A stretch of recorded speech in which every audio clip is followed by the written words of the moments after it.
ముఖ్యంగా ఆయన సోదరుడు నాగబాబు మాట్లాడుతూ కూడా కనీసం అంటే పిఠాపురంలో పవన్ కళ్యాణ్ గెలుపు ఏ విధంగా జరిగిందో అందరికీ తెలుసున్న అంశం.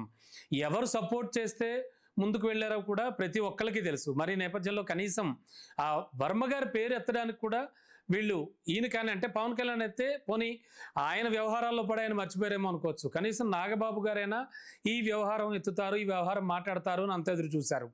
ఆయన పేరు కూడా ఉచ్చరించలేదు స్టేజ్ మీద. దీన్ని ఎలా చూడొచ్చు ఇప్పుడు నాగబాబు గారి ఎన్టీ స్పీచ్ కి సంబంధించి? రామారావు గారు 82 మార్చితో పార్టీ పెట్టినప్పుడు క్యాసెట్ ఉంది. ఆ క్యాసెట్ లో చేసిన మేలు మర్చిపోయే వాళ్ళ గురించి ఆయన మాట్లాడింది ఏమంటే, ఒక గ్లాసు మంచినీళ్ళు ఇస్తే థ్యాంక్స్ అంటాం.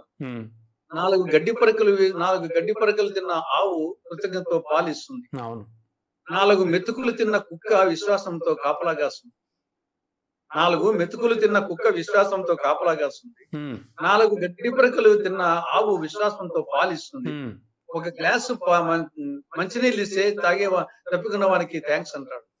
అలాంటిది పిఠాపురంలో మీ తమ్ముని గెలుపుకు కారకుడైనటువంటి వర్మను నువ్వు ప్రస్తావించాలి, అతనికి కృతజ్ఞతలు చెప్పాల్సింది పోయి, లేదా కనీసం ఊరికన్నా ఉండకుండా దాన్ని రివర్స్ గేర్ లో విమర్శించడం అనేది, దీన్ని ఏమంటారు వచ్చేసి? ఇదే పవన్ కళ్యాణ్ గారు ఏం చెప్పారు? వర్మను పక్కన పెట్టుకొని, వర్మ కొడుకును పక్కన పెట్టుకొని, not only Varma, junior Varma కూడా మీ చేతుల్లో ఈ యొక్క మా పిఠాపురం ప్రజలను పెడుతున్నాను, ఓట్లు ఇచ్చాల్సిన బాధ్యత అని చెప్పేసి వర్మ మీద, జూనియర్ వర్మ మీద, వర్మ కొడుకు మీద కూడా పెట్టాడు. మరి అటువంటిది ఇప్పటికీ మనం వచ్చేసి క్యాసెట్స్ చూడొచ్చు సోషల్ మీడియాలో. అలాంటిది నాగబాబు వచ్చేసి దాన్ని చేసిన మేలు మర్చే వాళ్ళని ఏమంటారు వచ్చేసి? అంతకంటే ఇంకా కృతజ్ఞులు అనాలి వాళ్ళని వచ్చేసి. కాబట్టి ఏమాత్రం అది సమంజసం కాదు. నీకు ప్రస్తావించడానికి మనసు ఒప్పుకుంటే ఊరికనన్నా ఉండాలి కానీ, నువ్వు ప్రత్యక్షంగా అది వచ్చేసి ఎన్నికలప్పుడేమో, ఎన్నికల ముందు, ఎన్నికలప్పుడేమో వరం అయిపోయినాడు, వర్మ భజన చేశారు. ఎన్నికలు అయిపోయినాక ఇప్పుడు వచ్చేసి వర్మ కర్మ అయిపోయినాడు. ఇలా అవునండి, అవును సార్. ఆనాడు వర్మ వరము, ఈనాడు వర్మ కర్మ. సార్ అండి రేపు భవిష్యత్తులో వాళ్ళకు కర్మ కాబోతా ఉంది. అంతే అంటారా సార్? ముఖ్యంగా మొత్తం ఈ స్పీచ్ కానీ ఈ జరుగుతున్నటువంటి పరిణామాలన్నీ Telugu Desam point of view, Chandrababu Naidu గారి పాయింట్ ఆఫ్ వ్యూలో ఎలా ఆలోచించవచ్చు?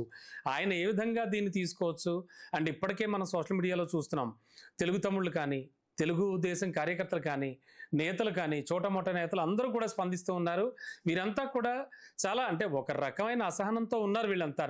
దీన్ని మనం ఎలా అర్థం చేసుకోవచ్చు చంద్రబాబు నాయుడు గారి పాయింట్ ఆఫ్ వ్యూలో? ఇప్పుడు డెఫినెట్ గా వచ్చేసి చంద్రబాబు నాయుడు మెచ్యూర్డ్ పాలిటీషియన్ కాబట్టి న్యాచురల్ గా వచ్చేసి ఆయనగా బయటపడాడు.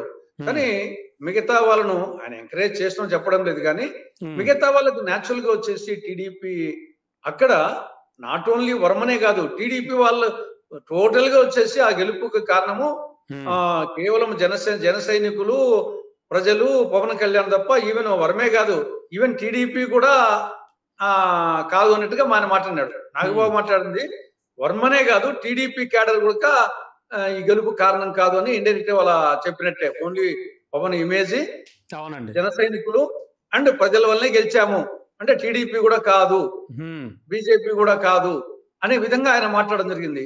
బట్ న్యాచురల్ గా ఆ నియోజకవర్గం ఉండే టీడీపీ కార్యకర్తలకు, నాయకులకి కాకుండా రాష్ట్ర వ్యాప్తంగా ఉన్న టీడీపీ కార్యకర్తల నాయకులు కూడా న్యాచురల్ గా వచ్చేసి వాళ్ళకు మనసులో రగులుతూ ఉంటుంది. రెండవది వచ్చేసి క్షేత్ర స్థాయిలో కూడా ఈయన గతంలో 2014-19 కూడా వీళ్ళని విమర్శించినోడే కదా. నేను ముందే చెప్పినట్టు లోకేష్ వచ్చేసి ఆయన పంచాయతీ సర్పంచ్ కూడా కాలేడు, అతను ఎమ్మెల్సీ చేసి దొడ్డారన్న పంచాయతీ ముఖ్యమంత్రి చేశాడని చెప్పేసి విమర్శించిందే.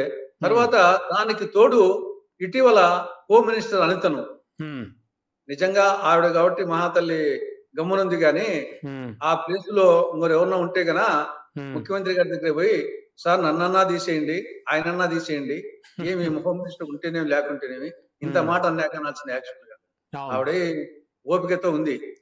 ఏమిటి ఆవిడ పట్టుకొని ఒక మహిళను, ఒక దళిత మహిళను, హోమ్ మినిస్టర్ పట్టుకొని మొత్తం వచ్చేసి లా అండ్ ఆర్డర్ ఫెయిల్ అయిపోయింది, ఏమన్నా ఇట్లా ఉంటే నేను తీసుకుంటా అంటే ఉమ్, ఆయన ఓవరాల్ గా ఈ రాష్ట్రానికి సూపర్ చీఫ్ మినిస్టర్, చంద్రబాబు కూడా మినిస్టర్ కాదు, ఉమ్, చీఫ్ మినిస్టర్ కాదు, సూపర్ చీఫ్ మినిస్టర్ అన్నట్టుగా అనిత విషయంలో మాట్లాడినాడు. ఉమ్, రెండవది వచ్చేసి మొన్న తోపులాట, టీటీడీ తోపులాట విషయంలో ఓ దిక్కు చంద్రబాబు నాయుడు గారు తిరుపతిలో పర్యటిస్తున్నారు. టీటీడీ చైర్మన్, ఈఓ, మంత్రులందరూ అక్కడ ఉంటే 5 మినిట్స్ తర్వాత ఆయన అదే ప్లేస్ కు కొద్ది దూరంలో ఆయన ప్రెస్ మీటింగ్ పెడతాడు, ఆయన పర్యవేక్షిస్తాడు.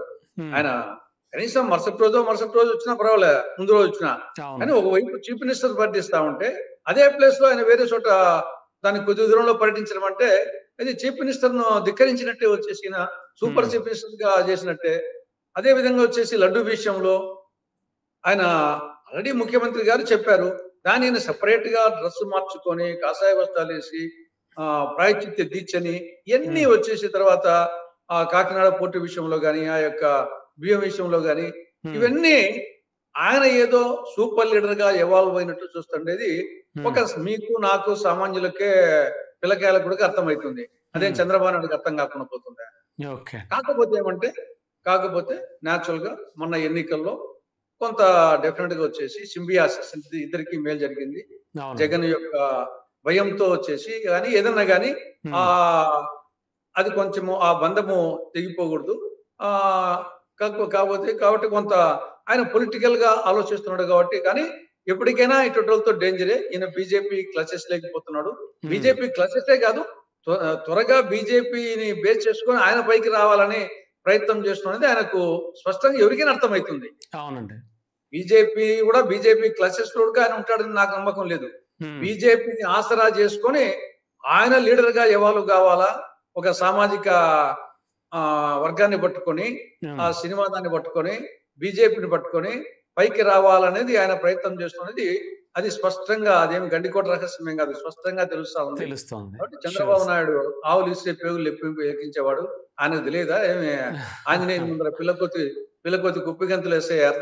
అవును సార్. ఆంజనేయుని ముందర పిల్లకొద్ది కుప్పి గంతులు వేసినట్టు చంద్రబాబు నాయుడు ముందర ఇవన్నీ తెలియవు ఆయనకు. మరి అండి. ఓకే అండి. చూడాలండి. ఏది ఏమైనా కూడా చంద్రబాబు నాయుడు గారు ఎలా తీసుకుంటారో, అలాగే బీజేపీ అధినాయకత్వం కూడా ఎలా చూస్తుంది ఈ విషయాలన్నీ కూడాను.